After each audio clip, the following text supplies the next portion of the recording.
தமிழ் கட்சிகளின் மீது இருக்கக்கூடிய வெறுப்போ அல்லது தமிழ் கட்சிகள் மீது இருக்கக்கூடிய ஒரு என்ன சொல்றது ஒரு இறுக்கமான ஒரு மனநிலைமை தான் இவ்வாறு பேச வைக்கிறதா அப்படின்றத நாங்க கேட்க விரும்பினோம். அரசாங்கத்துக்கு ஜால்ரா தட்டுற தமிழ் கட்சிகளாக இருக்கட்டும் அல்லது தமிழ் பாராளுமன்ற உறுப்பினர்களாக இருக்கட்டும், அவர்கள் மீது வைக்கப்பட்டிருக்கிற குற்றச்சாட்டுகளாக இருக்கட்டும் அல்லது அவர்கள் மீது பதிவு செய்யப்பட்டிருக்கின்ற முறைப்பாடுகளாக இருக்கட்டும், இது தொடர்பில் ஏன் அரசாங்கம் விசாரிக்க மறுக்குது அல்லது விசாரணை நடத்துறதுக்கோ இது தொடர்பில் விசாரிக்கிறதோ ஏன் முன்வாங்காம பின்வாங்கி கொண்டிருக்கிறது என்கின்ற கேள்வியை நம்ம எனவே இல்ல இது உண்மையிலுமே நடக்கிறதா, போதைப் பொருள் வியாபாரம் இருக்கிறதா, போதைப் பொருள் கடத்தல்ல ஈடுபடுறாங்களா, இல்ல போதைப் பொருள் விற்பனை செய்யறாங்களா, அதற்கான ஏஜென்ட்டுகளாக இருக்கிறாங்களா, ஆதாரங்கள் இல்லாம பேச மாட்டீங்க, ஆதாரங்கள் இல்லாம குற்றச்சாட்டுக்களை முன்வைக்க மாட்டீங்க. எனவே இந்த ஆதாரங்களை நீங்க நிரூபிக்கணும். பிரதேச சபைக்கு தெரிவான திஸ்னா அப்படின்னு நினைக்கிறவங்களோட பேரு, அவங்களுடைய கணவர் மற்றும் மகன் போதைப் பொருள் குற்றச்சாட்டுல கைது செய்யப்பட்டிருந்தாங்க, போதைப் பொருள் வைக்கப்பட்டிருந்ததாக குற்றச்சாட்டி இருந்தாங்க.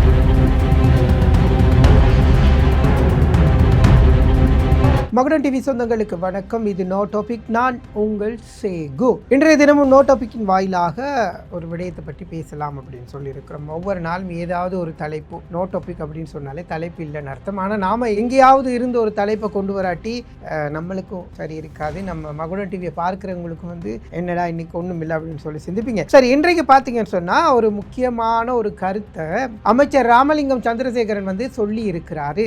அந்த கருத்து தொடர்பில் தான் இன்றைக்கு நோ டாபிக் வரப்போகுது. அந்த கருத்து என்ன அப்படின்றது நிறைய பேர் பார்த்திருப்பீங்க, இன்னும் சில பேர் பார்க்காம இருந்திருப்பீங்க. அந்த பார்த்தவங்களுக்கும் பார்க்காம இருக்கிறவங்களுக்கும் மறுபடியும் ஒருக்கா அந்த காணொலியை தரம் அதில் குட்டியா இருக்கிற முன்துண்டை கொஞ்சம் பார்த்துட்டு வாங்க. தமிழரசு கட்சியில் இருக்கின்ற நபர்கள் இன்றைக்கு போதைப் பொருள் வியாபாரிகளாக மாறி இருக்கின்றார். அதே போன்று எங்களுக்கு எல்லோருக்குமே தெரியும், கஜேந்திரகுமார் பொன்னம்பலத்தினுடைய 16 ஓடல்ல மகன்மாரும் கூட இன்றைக்கு போதைப் பொருள் வியாபாரத்தில் ஈடுபடுவதாக கடந்த காலங்களில் இருந்து தெரிய வருகிறது. அப்ப இவ்வாறான குற்றச்சாட்டுக்கள் இவர்கள் மீது தொடர்ந்து இருப்பதன் காரணமாக இவர்களுக்கு இன்றைக்கு அரசியல் செய்வதற்கோ அரசியல் பேசுவதற்கோ வேறு எந்த பதங்களும் கிடையாது. அதனால் பழைய குருடி கதவத்துடன் சொல்லி போட்டு பழையபடி இவர்கள் பழைய புராணங்களை மாத்திரம் பாடுகின்ற நபர்களாக இருக்கின்றார்களே தவிர வேற எதுவும் இல்லை. சரி, இதுதான் ராமலிங்கம் சந்திரசேகரன் அமைச்சர் சொல்லி இருக்கிறார். என்னன்னு சொல்லி பாத்தீங்கன்னு சொன்னா, தமிழரசு கட்சியினுடைய பார்லிமெண்ட் உறுப்பினர்கள் போதைப் பொருள் வியாபாரத்தில் ஈடுபட்டிருக்கிறாரு.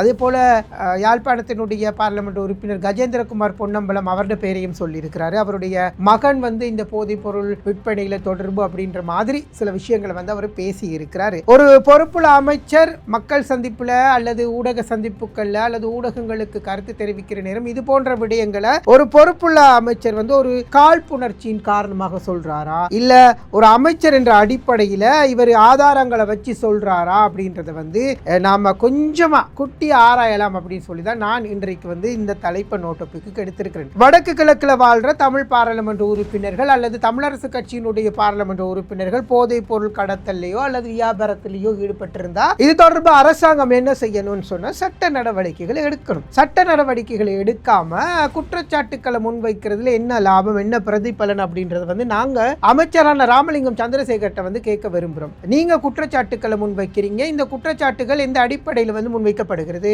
ஒரு அமைச்சரா நீங்க சொல்ற நேரம் நீங்க அமைச்சர் தான் இருக்கிறீங்க, எங்க போனாலும் அமைச்சரா தான் போக போறீங்க, அதற்கான ஏற்பாடுகள் தான் எல்லா இடத்துலயுமே நடக்கும். அப்போ பொறுப்புள்ள ஒரு அமைச்சரா இருக்கிற ராமலிங்கம் சந்திரசேகரன் அவர்கள் இந்த விடயத்தை எப்படி பார்க்கிறாரு? தமிழ் தேசிய கூட்டமைப்பினுடைய அல்லது தமிழரசு கட்சியினுடைய பார்லிமெண்ட் உறுப்பினர்கள் போதைப் பொருளில் ஈடுபட்ட ஆதாரங்கள் இருந்தா கைது செய்யலாமே, ஏன் இனம் வச்சு பார்த்துட்டு இருக்கிறீங்க?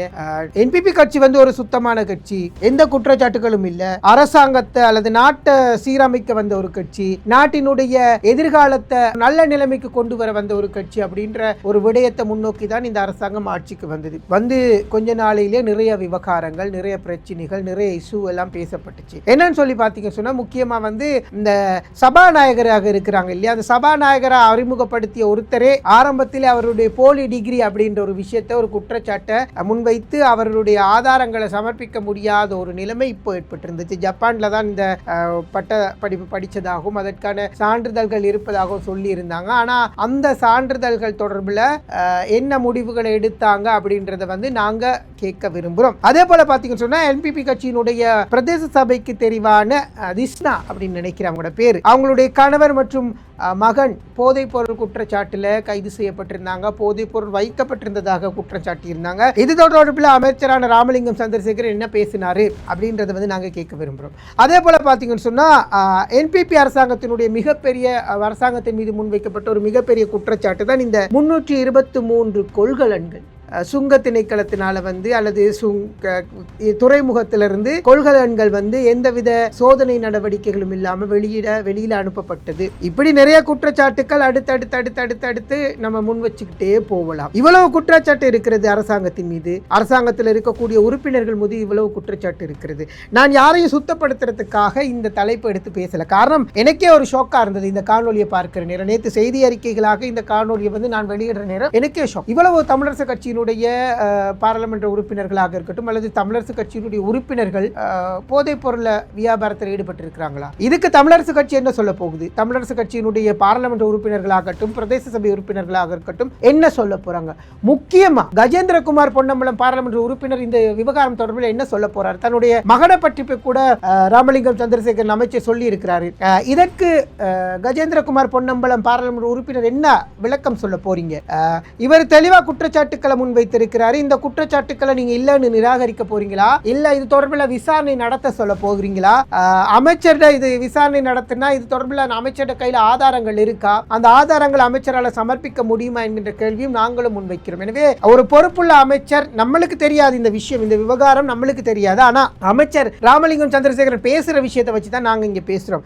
இந்த தமிழ் கட்சிகளின் மீது இருக்கக்கூடிய வெறுப்போ அல்லது தமிழ் கட்சிகள் மீது இருக்கக்கூடிய ஒரு என்ன சொல்றது ஒரு இறுக்கமான ஒரு மனநிலைமை தான் இவ்வாறு பேச வைக்கிறதா அப்படின்றத வந்து நாங்க கேட்க விரும்பினோம். அரசாங்கத்துக்கு ஜால்ரா தற்ற தமிழ் கட்சிகளாக இருக்கட்டும் அல்லது தமிழ் பாராளுமன்ற உறுப்பினர்களாக இருக்கட்டும், அவர்கள் மீது வைக்கப்பட்டிருக்கிற குற்றச்சாட்டுகளாக இருக்கட்டும் அல்லது அவர்கள் மீது பதிவு செய்யப்பட்டிருக்கின்ற முறைப்பாடுகளாக இருக்கட்டும், இது தொடர்பில் ஏன் அரசாங்கம் விசாரிக்க மறுக்குது அல்லது விசாரணை நடத்துறதுக்கோ இது தொடர்பில் விசாரிக்கிறதோ ஏன் முன்வாங்காம பின்வாங்கி கொண்டிருக்கிறது என்கின்ற கேள்வியை நாம கேட்கணும். எனவே ஒட்டுமொத்தமா ராமலிங்கம் சந்திரசேகரன் பாராளுமன்ற அமைச்சர் பாராளுமன்ற உறுப்பினர்கள் மீது அல்லது தமிழ் கட்சிகளின் மீது அல்லது தமிழரசு கட்சியினுடைய உறுப்பினர்கள் மீது இவ்வாறு குற்றம் சுமத்தப்படுவது ஏற்றுக்கொள்ள முடியுமா? அல்லது இது குற்றச்சாட்டா, இல்ல இது உண்மையிலுமே நடக்கிறதா? போதைப் பொருள் வியாபாரம் இருக்கிறதா? போதைப் பொருள் கடத்தல்ல ஈடுபடுறாங்களா? இல்ல போதைப் பொருள் விற்பனை செய்யறாங்களா? அதற்கான ஏஜென்ட்டுகளாக இருக்கிறாங்களா? இருந்தா உண்மையிலுமே அமைச்சர் சொல்றது போல நாங்க விசாரணைகளை செய்யணும், அமைச்சர் இது தொடர்புள்ள முறைப்பாடுகளை பதிவு செய்யணும்.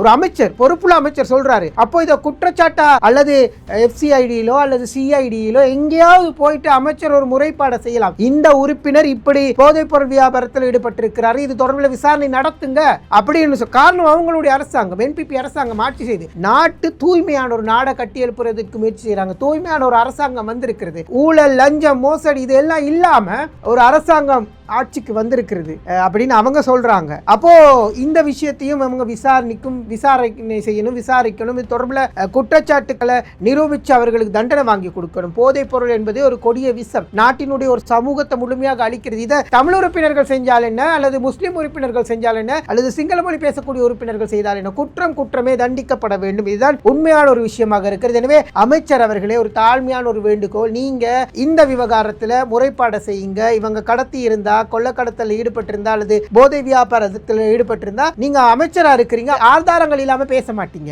ஆதாரங்கள் இல்லாம குற்றச்சாட்டுக்களை முன்வைக்க மாட்டீங்க. எனவே இந்த ஆதாரங்களை வந்து நீங்க நிரூபிக்கணும். நீங்க இந்த ஆதாரங்களுடன் பேட்டி இவர்களை கைது செய்யணும். நாட்டில் போதைப் பொருட்கள் முழுமையாக இல்லாமல் ஒழிக்கணும். லஞ்ச விவகாரங்களாகவும் இருக்கட்டும். அரசாங்கத்தில் இருக்கக்கூடிய முக்கியமான அமைச்சர்கள் 5 பேர் மீது சொத்து குவிப்பு விசாரணை நடத்த சொல்லி சில முறைப்பாடுகள் பதிவு செய்யப்பட்டிருப்பதாக கூட சொல்றாங்க. எப்படி இவ்வளவு சொத்து வந்துச்சு, எப்படி இவ்வளவு காசு வந்துச்சு அப்படின்ற கேள்விகள் கடந்த ஒரு வருடமாகவே பாராளுமன்றத்தில் எதிரணியரை வந்து எழுப்பி வராங்க. ஆனா விளக்கம் தராங்க இல்ல, கேட்டா கூச்சல் விடுறாங்க, கேட்டா மறுத்து பேசுறாங்க. அதற்கான விசாரணைகள் முன்னோக்கி கொண்டு செல்லப்படுகிறது இல்ல, அதற்கான நடவடிக்கைகள் முன்னெடுக்கிறாங்க இல்ல. எனவே அரசு தரப்புலையும் இவ்வளவு குறைபாடுகள் இருக்கிற நேரம் நான் நினைக்கிறேன் அமைச்சர் ராமலிங்கம் சந்திரசேகரன் வந்து ஒரு பொறுப்புள்ள ஒரு அமைச்சரா இருக்கிறார். தாழ்மையான ஒரு வேண்டுகோள் தான் இது. எனவே இது போன்ற குற்றச்சாட்டுக்கள், இது போன்ற விஷயங்கள் இடம்பெறுகின்ற நேரம் அமைச்சராகிய நீங்க சட்ட நடவடிக்கைகள் எடுங்க. கண்டிப்பாக தமிழரசு கட்சி இதற்கு பதில் சொல்லி ஆக வேண்டும். கஜேந்திரகுமார் பொன்னம்பலம் பாராளுமன்ற உறுப்பினர் அவரும் பதில் சொல்லி ஆகணும்.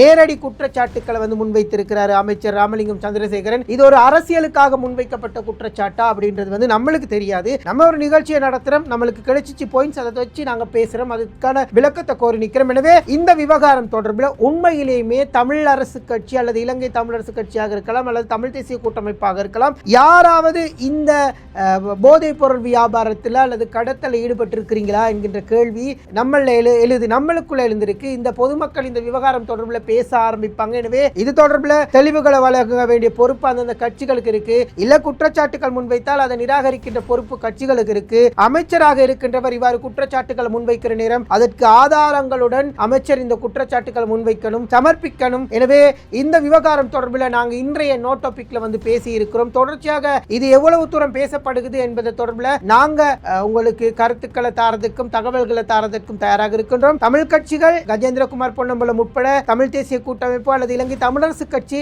இது தொடர்பில் தெளிவுகளை வழங்கணும். ராமலிங்கம் சந்திரசேகரன் அமைச்சர் சொல்லக்கூடிய குற்றச்சாட்டுகள் உண்மை இருக்கிறதா இல்லையா என்பதை வந்து நீங்கள் தான் தெளிவுபடுத்தணும். அமைச்சர் இந்த விடயம் தொடர்பில் விசாரணைகள் நடக்கிறதுக்கான முன்னேற்பாடுகளை செய்யணும். ஒரு போதைப் பொருள் விவகாரம் என்பது இலகுவான விடயம் அல்ல. எனவே இந்த விவகாரம் தொடர்பில் அரசாங்கம் என்ன செய்ய போகிறது, அமைச்சர் முன்வைத்திருக்கக்கூடிய குற்றச்சாட்டுகளுக்கு எதிரணியில் இருக்கக்கூடிய தமிழ் பாராளுமன்ற உறுப்பினர்களுடைய கருத்து என்ன என்பது தொடர்பில் நாங்கள் அவதானத்தை செலுத்துவோம். மற்றும் ஒரு நோ டாபிக்கினூடாக உங்கள் அனைவரையும் சந்திக்கலாம். விடைபெற்றுக் கொள்கின்றேன். நான் சேகு. நன்றி, வணக்கம்.